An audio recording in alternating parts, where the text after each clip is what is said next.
ఆ file ready చేయండి. Sir Devaraju గారు లైన్లో ఉన్నారండి. ఏమిటయ్యా వెంటబడుతున్నాడు? అవునండి. సరే రమ్మను.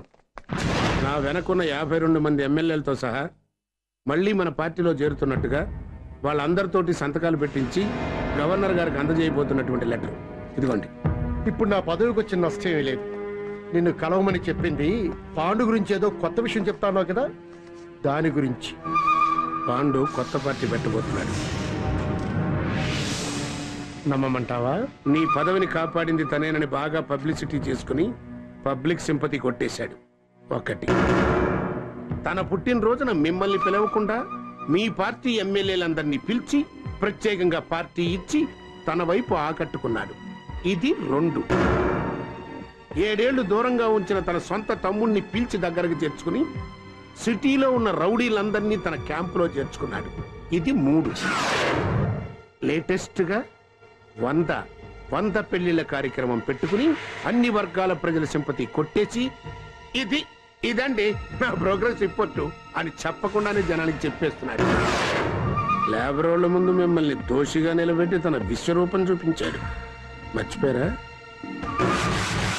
అన్నా పండన్నా, చూడన్నా, వర్షంలో బయటికి వెళ్ళిన నా భార్య మ్యాన్ హోల్ లో పడి చనిపోయిందన్నా. మేమేం పాపం చేశామన్నా? మ్యాన్ హోల్ తెరిచుండ బట్టి ఇలా జరిగిందని కార్పొరేషన్ వాళ్ళకి చెప్తే పోండయ్య దాని కర్మగాలు చచ్చిపోయిందని చెప్పి వెళ్ళిపోయారన్నా. ఇప్పుడు నేను పార్టీ మీటింగ్ వెళ్తున్నానండి. ఈ కాలనీలో మీ పార్టీకి 4 ఓట్లు ఎక్కువ వస్తాయంటే ఆఘమేఘాల మీద పరిగెత్తుకుంటూ వస్తారు కదా, అలాగే రండి. లేదా మీడియాని పిలిచి మీటింగ్ పెట్టాల్సి వస్తుంది. ఏంటి పాండు గారు ఇది? సీఎంను పట్టుకుని ఏ టైంలో పడితే ఆ టైంలో రమ్మంటే ఎలా? అవునండి, టైం అయిందని బడి తలుపులు మూయొచ్చు, గుడి తలుపులు మూయొచ్చు, కానీ ప్రజాప్రతినిధుల ఇంటి తలుపులు 24 గంటలు తెరిచి ఉంచాలి. మిస్టర్ సీఎం, మరో సింగపూర్ అని డబ్బా కొట్టుకుంటున్న హైదరాబాద్ నగరంలో నీటి వరదకి, డ్రైనేజ్ అధికారుల నిర్లక్ష్యానికి, వైద్య శాఖ వైఫల్యానికి ప్రజలు ఎలా బలవుతున్నారో మీ కళ్ళారా చూపించాలని ఇక్కడ పిలిపించాను. ఒక్కసారి చూడండి. అయ్యో, జరిగిపోయింది. ఈ కుటుంబాలకి నా సానుభూతి తెలియజేస్తున్నాను. తమాస్ సానుభూతి పైసా ఖర్చు లేని పని. కావాలంటే నష్టపరిహారం కూడా చెల్లిస్తాం. అవునండి. షటప్. అవునండి ఎమ్మెల్యే, ఇలా ఎంతమందికి చెల్లిస్తారు? ఇంకా ఎంతమంది ప్రాణాల బలి తీసుకుంటారు? విశాఖ జిల్లాలో విష జ్వరాలతో జనం చచ్చిపోతున్నారు. ఏజెన్సీ ప్రాంతంలో పసిపిల్లలు గుడ్డివాళ్ళు అవుతున్నారు. ఫ్లోరైడ్ నీళ్లు తాగి ఎంతో మంది వికలాంగులు అవుతున్నారు. ప్రొద్దున్నే పేపర్ తిరిగేస్తే ఒక పేజీలో రాష్ట్రంలో జరిగిన రోడ్ యాక్సిడెంట్లు, ఇంకో పేజీలో దోపిడీలు, దొంగతనాలు, మరో పేజీలో మానభంగాలు, బడాపాపుల భూకబ్జాల గురించి చదువుతున్నాం. అసలు తను చదువుతోంది న్యూస్ పేపరో, క్రైమ్ పేపరో తెలియని అయోమయ స్థితిలో ఉన్నాడు సగటు మనిషి. పాండు గారు, పబ్లిక్ లో పరువు పోతుంది, పక్కెళ్ళి మాట్లాడుకున్నారండి.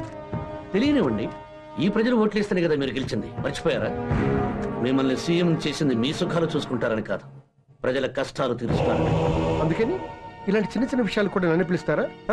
అయినా ఈ సమస్యలను చర్చించడానికి అసెంబ్లీ ఉందిగా. నేను ఇక్కడికి రావడం వల్ల ఎంతమంది ఎమ్మెల్యేలు టైం వేస్ట్ అవుతుందో మీకు వేస్ట్ అవుతుంది. మీ టైం కాదు, ప్రజల టైము, ప్రజల డబ్బు. అసెంబ్లీ సమావేశాలు జరిగితే నిమిషానికి 6,000 ఖర్చు అవుతుంది. అంటే గంటకి 3,60,000. నెలకు దాదాపు 15 కోట్లు. నెలకు ఒక్కొక్క ఎమ్మెల్యే ఖర్చు 50,000. 294 మంది ఎమ్మెల్యేలకి 1,50,00,000. సంవత్సరానికి 18 కోట్లు. 5 సంవత్సరాలకు 90 కోట్లు. ఇక కొంతమంది మంత్రుల ఖర్చుకు అంతే లేకుండా పోయింది. అంత ప్రజాధనం ఖర్చు పెట్టి అక్కడ కూర్చుని మీరు చేస్తున్నది ఏమిటి సార్? అధికార పక్షం వాడు ప్రతిపక్షం మీద 1 బకెట్ బురద గుమ్మరిస్తే, ప్రతిపక్షం వాడు అధికార పక్షం మీద 2 బకెట్లు బురద చల్లడం. దేవాలయ భూములు తక్కువ ధరకు మీ వాళ్ళకి ఇచ్చుకున్నారని ఒకరంటే, ఇంతకు ముందు మీరు చేసింది ఏమిటని ఇంకొకరు అనడం. సీలేరు స్కామ్ లో కోట్లు మింగారని ఒకరంటే, ఏలేరు స్కామ్ లో ఇంతకు ముందు మీరు ఇంతకంటే ఎక్కువ మింగారనడం. ఇలా ఒకరినొకరు నిందించుకోవడం, తిట్టుకోవడం, కొట్టుకోవడం, మైకులు పిక్కోవడం. ఎందుకంటే మిమ్మల్ని ప్రజలు ఎమ్మెల్యేలు చేసింది? దీనివల్ల ప్రజలకు ఒక్క రూపాయి ఆదాయం ఉందా? పాండు గారు, ఇకపై ఇటువంటి పొరపాట్లు జరగకుండా జాగ్రత్తలు తీసుకుంటారు. మిస్టర్ సీఎం, ఇది ఆలీబాబా 40 దొంగల కథ కాదు. ఆలీబాబా 200 మంది ఎమ్మెల్యేల కథ. ఇవన్నీ కొత్త పార్టీ పెట్టడానికి అతను వేస్తున్న రాజకీయ ఎత్తుగళ్ళు అని మీకు అర్థం కాలేదా? అర్థమైంది. ఏం చేద్దాం? ఒక్కరోజు మీరు 2 కళ్ళు మూసుకోండి, నేను 3వ కన్ను తెరుస్తా.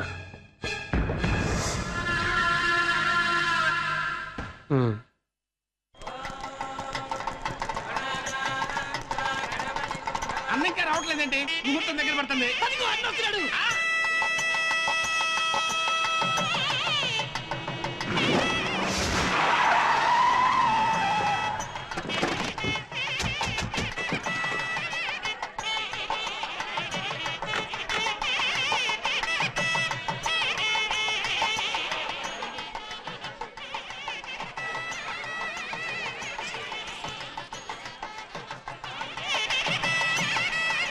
అయ్యా పాండు గారు, ఓట్ల కోసం వాగ్దానాలు చేసిన రాజకీయ నాయకులు మా కళ్ళ ముందే బుల్లెట్ ప్రూఫ్ కారులో వెళ్ళిపోతున్నారు.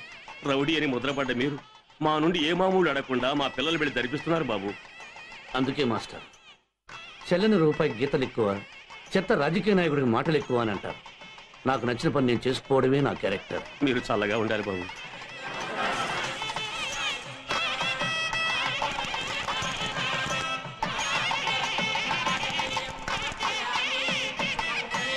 అబ్బా వీళ్ళందరినీ చూస్తుంటే మా అన్నను కూడా పెళ్లి కొడుకు ఎప్పుడెప్పుడు చూడాలనిపిస్తుంది. నమస్కారం కమిషనర్ గారు. Hello sir. నా రిపోర్ట్ అందుకుని కూడా మీరు ఇంకా రాలేదేంటా అనుకుంటున్నా. మీరు రిపోర్ట్ ఇచ్చిన సీఎం బ్యాక్గ్రౌండ్ నా ఫండ్ మేమేం చేయలేదు, అందుకనే ఎమ్మెల్యే గారిని తీసుకొచ్చాను. ఆయన మీకు హెల్ప్ చేస్తారు. నమస్కారం అండి. మీరు లోపల రండి సార్. మర్యాదలకి ఇది టైం కాదండి. అవతల పాండు గాడు 100 పెళ్లిల హడావుల్లో ఉన్నాడు. ఈ లోపల మీరు ఎస్కేప్ అయిపోవాలి అన్నట్టు మర్చిపోయాను. పోలీస్ ప్రొటెక్షన్ తో వెళ్ళారనుకోండి అందరికి అనుమానం వస్తుంది. ఇవ్వండి ఎయిర్ టికెట్. మీరు డైరెక్ట్ గా నా కారులో ఎయిర్పోర్ట్కి వెళ్ళిపోయి బొంబాయిలో అమ్మాయి పెళ్లి చేసేయండి.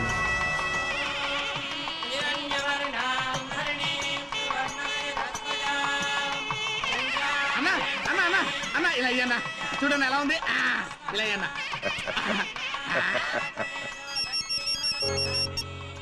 హలో. మీ అన్నయ్యతో 100 పెళ్లిళ్ళు చేయించి మంచోని చేసి ఒక ఇంటోని చేద్దాం అనుకున్నాం. వదినిగా రావాల్సిన అమ్మాయి ఊరిడి చెల్లిపోతుంది. నేనే పంపించేశా. మీకు యాక్షన్ మాత్రమే తెలుసు, నాకు రియాక్షన్ ఇవ్వటం కూడా బాగా తెలుసు.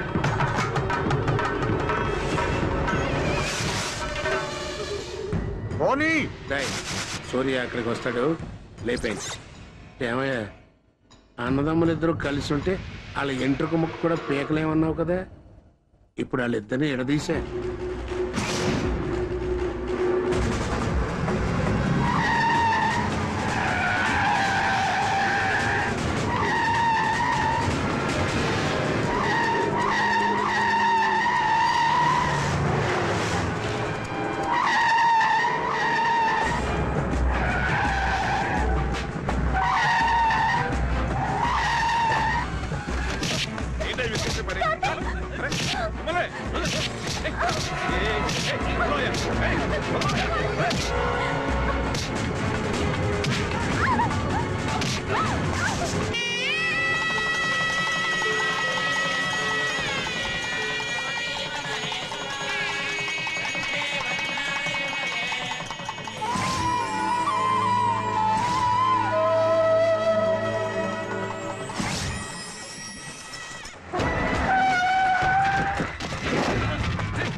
అన్నా పాండరం దేవరాజు గారిని కొట్టేశారు.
కొడుకును చంపినందుకు, నా రాజకీయ జీవితం పతనం చేసినందుకు.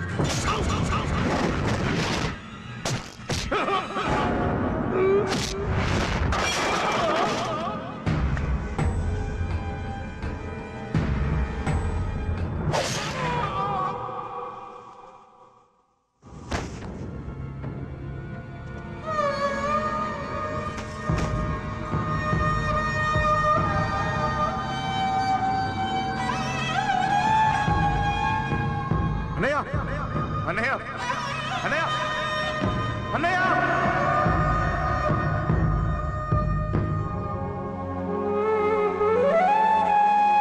స్వామి, నాకు ఈ ప్రపంచంలో ఇష్టమైనవి రెండే రెండు. ఒకటి మా అన్న, రెండు మందు. మా అన్న బతకటం కోసం నాకిష్టమైన మందు వదిలేస్తున్నాను. మా అన్నని ఎలాగైనా బతికించు స్వామి.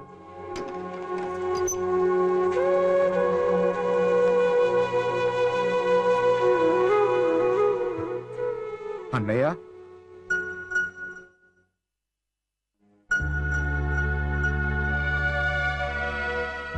తమ్ముడు, అల్లుడు,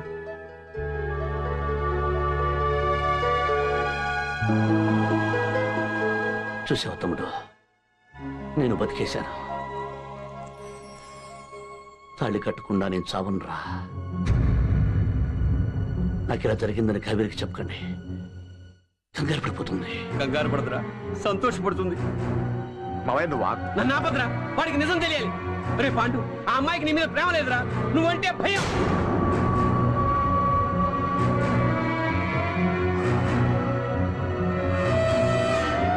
అల్లుడు, నా మాట విని అమ్మాయిని మర్చిపోరా. కావేరి ఎక్కడుంది? ఇది హాస్పిటల్లో ఉంది.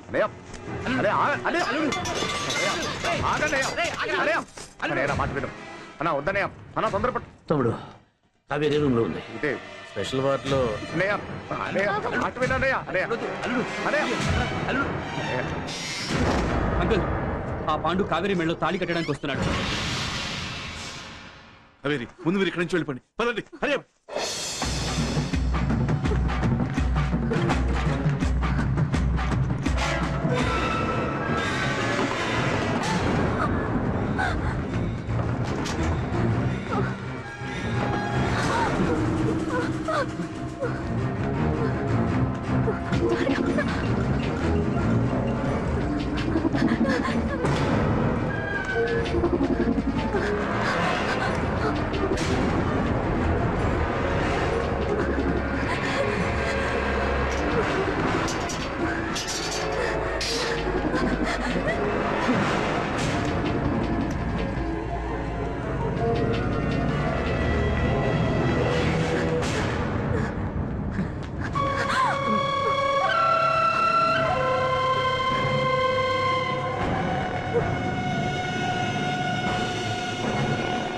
మమ్మల్ని తప్పించుకుని ఎక్కడికి వెళ్దాం అనుకున్నావా? నిన్ను ఇక్కడే చంపేస్తా. వద్దు తమ్ముడు, వాడు చూస్తుండగానే కావేరి మెళ్ళలో తాళి కట్టాలి. ప్లీజ్ సార్, నన్ను వదిలేయండి సార్. ఎందుకు వదిలేయాలి? ఎందుకే వదిలేయాలి? మొన్నటి దాకా ఈ తాళిబొట్టు ఉరితాడు అనుకునేవాడిని. కానీ దీని మీద నాకు ప్రేమ పెంచింది నువ్వు. పెళ్లి, కుటుంబం లేకపోతే జీవితం వేస్ట్ అని చెప్పింది నువ్వు. నా ఆటోగ్రాఫ్ తీసుకోమని నేను అడిగాను. నేను తట్టి ప్రశ్నలా ఉన్నా, నేను చెప్పన్నానా? దాంతో మాట్లాడన్నయ్య. పడుకున్న సింహం మీసం పట్టుకోలాగితే ఏమవుతుందో తెలియాలంటే ముందు ఆమె మీద తాళి కట్టు. పెళ్లి కానుకగా నేను వీటిని బలిస్తా.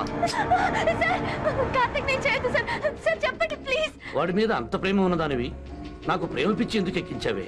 అలా రెచ్చగొడితే మీకు ఆడవాళ్ళ మీద ఉన్న ద్వేషం పోయి పెళ్లి చేసుకుంటారనుకున్నాను. మీరు చెప్పే వరకు నాకు తెలియదు మీరు ప్రేమిస్తోంది నన్నే అని. నా కోసం మీరు ఎన్నో మంచి పనులు చేశారు. అప్పుడు నాకు మీ మీద కలిగింది ప్రేమ కాదు సార్, గౌరవం. దాన్ని నేను ప్రేమ అనుకున్నాను. నాది వన్ వే. అది ఏ విషయంలో అయినా నిజమేమో కానీ ప్రేమ విషయంలో తప్పు సార్. ఇద్దరు మనసులు కలిస్తేనే ప్రేమ. అది ఒక్కసారి ఒక్కరి మీదే పుడుతుంది. నేను కార్తీక్ని ప్రేమించాను, తను నన్ను ప్రేమించాడు. మా ఇద్దరిని కలిసి బతకనివ్వండి, లేదా కలిపి చంపేయండి సార్, చంపేయండి. నిన్ను చంపి జైలుకెళ్లి గోడల మీద నీ బొమ్మలేసుకుంటూ కూర్చోమంటావా? ఏమనుకుంటున్నారే మీ ఆడపిల్లలు? చూసినంతసేపు చూసి బోరు కొట్టగానే రిమోట్ కి మార్చేయడానికి మగవాడంటే టీవీ ఛానల్ అనుకుంటున్నారా? నిన్ను చూసే కాడదంటే తాజ్మహల్ అనుకున్నాను. నిన్ను పలకరించే కాడదంటే దేవుడిచ్చిన వరం అనుకున్నాను. నీతో పరిచయం పెరిగాక నువ్వే సర్వస్వం అనుకున్నాను. ఆకలి వీల, దాహం కాల, నిద్ర పట్ల, కళ్ళు మూసుకున్నా కళ్ళు తెరుచుకున్నా నువ్వే నిజం. అలాంటిది నువ్వు రాదానివి కాకుండా నన్ను ఎలా బతకమంటా? జీవితంలో పెళ్లి వద్దనుకున్న నన్ను పెళ్లి దాకా తీసుకొచ్చావు. ఇప్పుడు పెళ్లి చేసుకోబట్టి వాణ్ణి ప్రేమించానంటున్నావు. నీకు మాట మార్చడం అలవాటున్నా నాకు మాట తప్పడం అలవాట్లేదు. ఆ రోజేం చెప్పాను, నువ్వు వాడింది నాటకం అని తెలిస్తే నిన్ను చంపి నేను చస్తానన్నాను కదా, అన్నానా లేదా? అన్నానా లేదా? అయితే నన్ను చంపేయండి సార్. కలిసి బతకలేనప్పుడు కలిసి చచ్చిపోతాం. ఏంట్రా కలిసి చచ్చేది?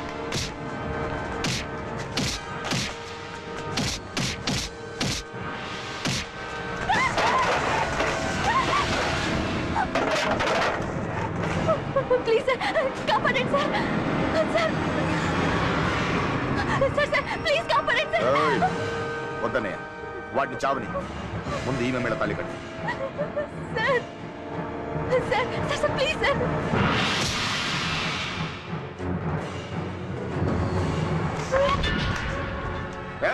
వదలండియా వాటిని చావని.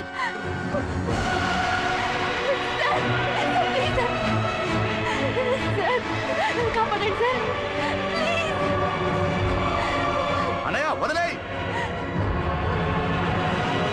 Sir please sir.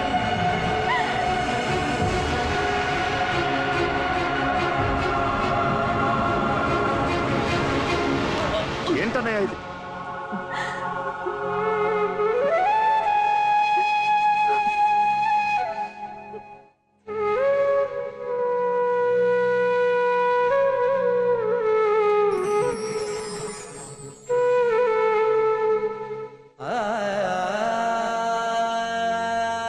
ఏంటన్నయ్య నువ్వు చేస్తున్న పని? తమ్ముడు, ఇన్నాళ్ళు దేవుడు అన్నం మెతుకుల మీద తినేవాడి పేరు రాస్తాడనుకునేవాడిని. ఇప్పుడు తెలిసింది పసుపు తాడు మీద కూడా కట్టేవాడి పేరు రాస్తాడని. అల్లుడు, నువ్వు ఆ పిల్లని క్షమించడం న్యాయం. ఆ అమ్మాయి వల్లే కదా విడిపోయిన మీ ఇద్దరు ఒకటైంది. అవును మామ, ఈ జన్మకు ప్రేమ అంటే ఏమిటో తెలిసింది. వచ్చే జన్మలోనే ప్రేమ, పెళ్లి, బిడ్డలు. తమాస్ తమాస్. పెళ్లిన ఆడవాళ్ళను గుర్తుపట్టడానికి మెళ్ళో మంగళసూత్రాలు ఉన్నట్టే ప్రేమించిన ఆడపిల్లలు కూడా ఏదైనా గుర్తులుంటే ఇలాంటి తప్పులు జరగకుండా ఉంటాయి. తమాస్ తమాస్.